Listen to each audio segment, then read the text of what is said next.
যুক্তরাষ্ট্রের স্বাধীনতার ২৫০তম বার্ষিকী উদযাপনে বৈরী আবহাওয়া থামাতে পারেনি প্রেসিডেন্ট ডোনাল্ড ট্রাম্পকে। সম্ভাব্য বজ্রঝড়ের কারণে ওয়াশিংটনের ন্যাশনাল মল থেকে হাজারো মানুষকে সাময়িকভাবে সরিয়ে নেওয়া হলেও পূর্বনির্ধারিত ভাষণ বাতিল হয়নি। ট্রাম্প স্পষ্ট জানিয়ে দেন, যাই ঘটুক আমি ভাষণ দেবই। অনুষ্ঠানে ছিল সামরিক বিমান মহড়া, রাজনৈতিক সমাবেশ এবং প্রায় ৪০ মিনিটের বর্ণাঢ্য আতশবাজির আয়োজন।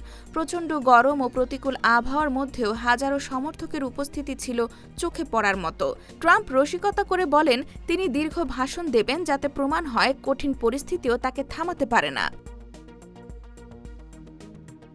স্বাধীনতার ২৫০ বছর পূর্তি উপলক্ষে আয়োজকরা এটিকে যুক্তরাষ্ট্রের ইতিহাসের অন্যতম বৃহৎ উদযাপন হিসেবে বর্ণনা করছেন। IBTV USA, new York.